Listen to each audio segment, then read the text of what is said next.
Greetings. My name is Jim Roberts. I am an adjunct at Elon University presently.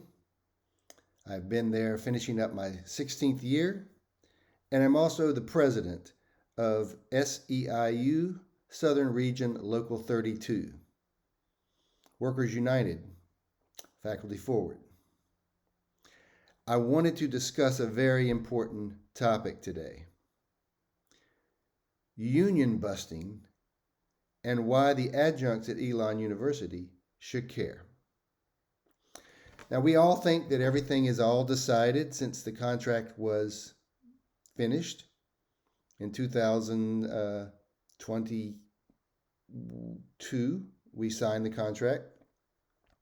The effort started to unionize in 2018. In December of 2018, the president did a tour of about 4 or 5 different town hall type meetings, supposedly to hear our voices. She took the first 20 to 30 minutes of each meeting talking about reasons why we should not unionize.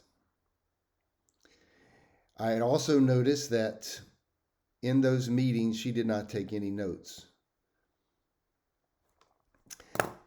So, in March of 2019, March 12th, the union was indeed voted in by 112 to 60 faculty members. That's a pretty big, resounding yes. Union busting techniques. Why should we care? So let me tell you what happened. We were certified in Atlanta and by the National Labor Relations Board.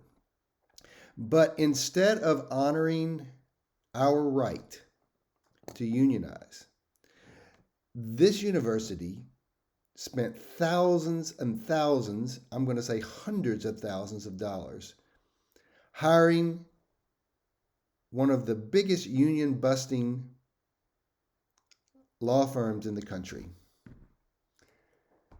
Recently, I decided to look into union busting tactics.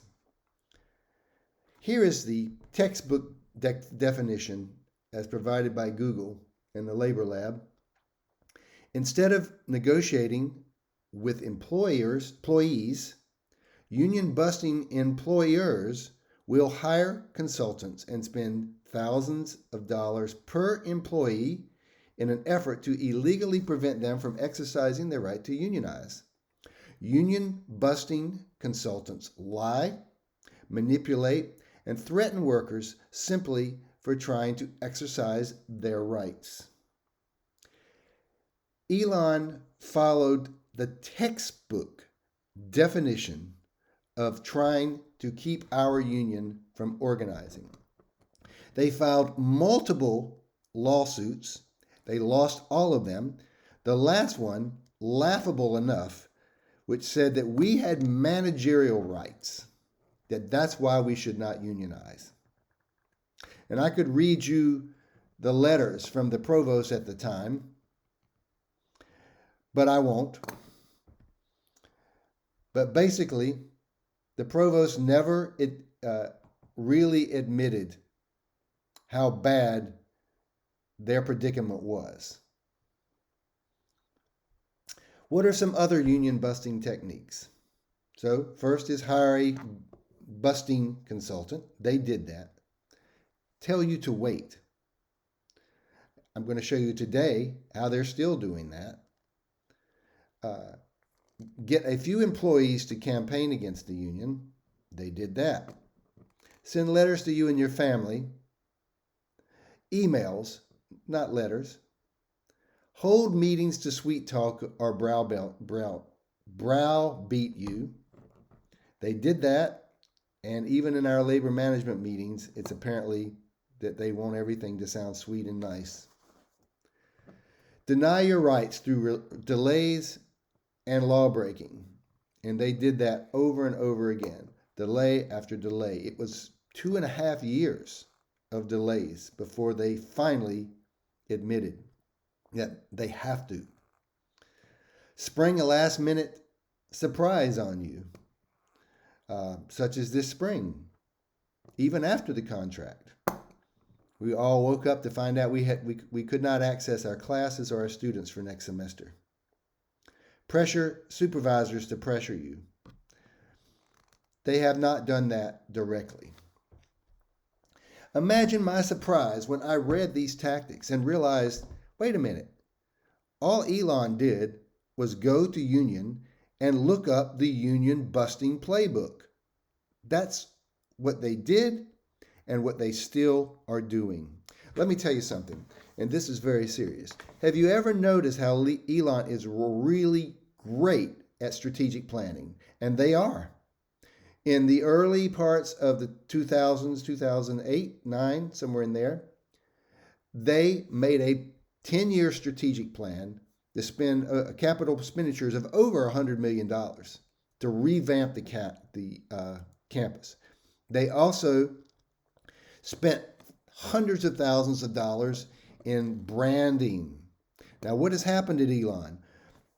We have some of the nicest places on campus, buildings, and we have big, huge E's everywhere. Everybody's got an Elon shirt on. The branding campaign has been really successful. Go Elon.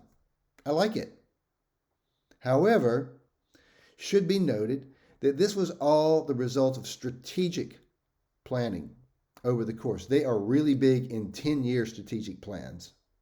Well, guess what, folks? They have another strategic plan that they are not transparent about. And that strategic plan is to decertify this union. And the reason I know this is because every action that they take follows this playbook, even to right now. So they did hire a law firm, and that law firm lost miserably, gave them some bad advice. They were fired, and a new law firm was brought in to actually negotiate the contract. I sat at just about every negotiating table session that was held, along with a pretty good handful of other colleagues. It rotated in and out, and some of us were there for everything. These sessions were exhausting because the university put a representative from the provost's office, a representative from the College of Arts and Sciences, which is the largest college on the university campus, and a representative from the Office of Finance. Imagine that. These three individuals, nice as they are, could not make a single decision. They were mostly quiet and only answered questions when we asked them questions. We told them story after story of situations that had come up with adjuncts and why we needed a change, why we needed office space, or we needed an extended contract from a semester to a year so that people could actually plan their lives. They would take our ideas, all of them back, and come back and say, basically, for the most part, no. They would not even agree for the longest time to take union dues out of the paycheck and give it to the union. 1.5%. Unbelievable. Many tactics were used to make our process as difficult as possible. And here's why this is important. This is ongoing. This is the spring of 2023. Every adjunct, part-time, limited, visiting professor has woken up, and even some full-time adjuncts with benefits have woken up in the last week or two to find that they cannot access their classes for next fall, which means you can't see the numbers and you cannot see who your students are. So you can't communicate with your students, as many of us do over the summer.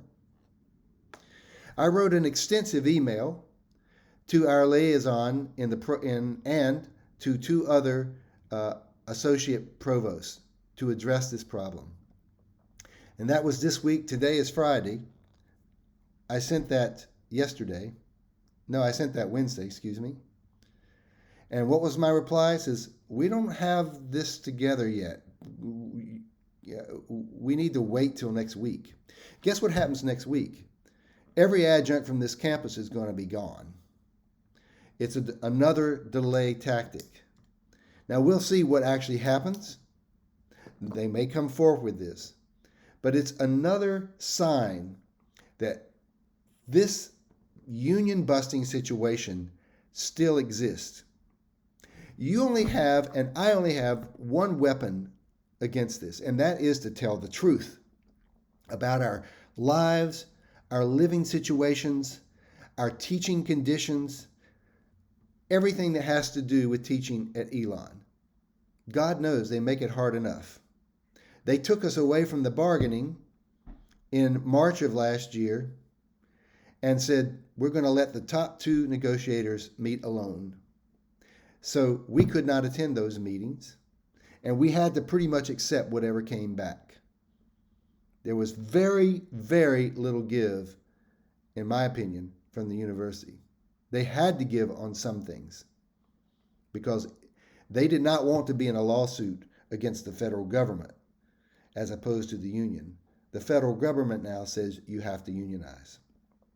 So this is part of a strategy, I'm quite convinced, to reduce our numbers, to a continuous reduction of our numbers over the years. It's an old, one of our members comes from West Virginia and has seen the coal mining companies do exactly that they would fire or get rid of over time union members and hire non-union members. That's an old technique too.